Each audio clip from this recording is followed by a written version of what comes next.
Bonjour, j'espère que vous allez bien. Aujourd'hui on se retrouve pour un nouveau conseil de Noël. Et aujourd'hui je vais vous parler d'une saga que j'aime tout particulièrement, que j'ai lue il y a un peu plus d'un an maintenant. Qui n'est autre que La Sélection de Kiera Cass, publiée dans la collection R chez Robert Laffont. Alors cette saga est en 5 tomes, mais en fait il y a une trilogie d'abord et une duologie ensuite. C'est pas tout à fait les mêmes personnages qu'on suit, donc j'ai juste vous faire le pitch du premier tome, donc de la première trilogie. Donc La Sélection c'est quoi? C'est l'histoire de America, qui est une jeune fille qui vit dans une société qui est divisée en castes. Plus le nombre de la caste est élevé, plus on est pauvre. Toutes les catégories sociales en fait se font selon les castes. On a le droit à certains métiers quand on est dans telle caste et à d'autres quand on est dans d'autres castes. Et donc on suit la vie d'America qui est dans une caste la moyenne basse. C'est pas la pire des pires, mais ça pourrait être bien mieux. Et en fait cette société c'est une royauté, donc c'est une famille royale qui règne dessus.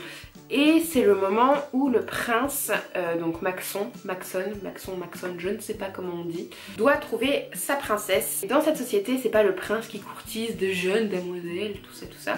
Ça se fait dans une télé-réalité, et dans cette télé-réalité en fait c'est un peu Miss France, il va rencontrer 36 filles.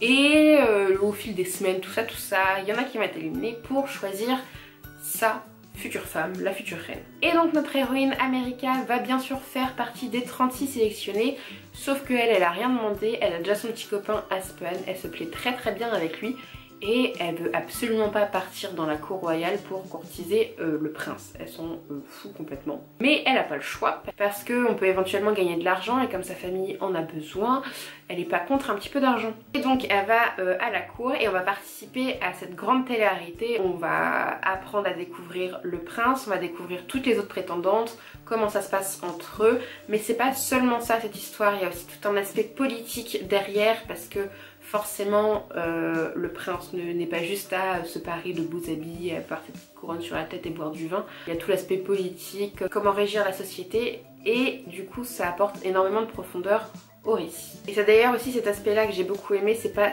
seulement la romance, cette télé-réalité qui franchement l'idée de base est vraiment super bien construite. Franchement cette saga elle est vraiment géniale. Mais ce qui est d'autant plus génial c'est qu'on ne s'arrête pas là, on va en profondeur dans des personnages secondaires et dans des thématiques autres que la fameuse télé-réalité. Et c'est vraiment une histoire très complète et on n'est vraiment pas centré que sur America et sa vie au château. C'est ça qui est juste génial je trouve. On nous vend ça comme une romance et alors oui il y a de la romance mais c'est pas seulement ça, c'est un monde dystopique beaucoup plus complexe que ça et c'est ça que j'ai vraiment adoré dans cette saga.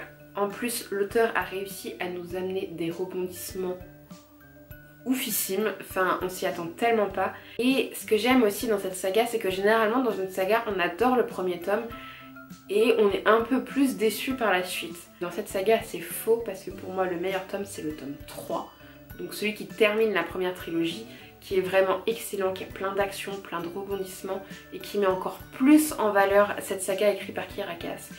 Et je suis vraiment super fan. J'espère que ce conseil de Noël vous aura plu et sur ce je vous dis à demain pour un nouveau conseil. Je vous fais plein de bisous.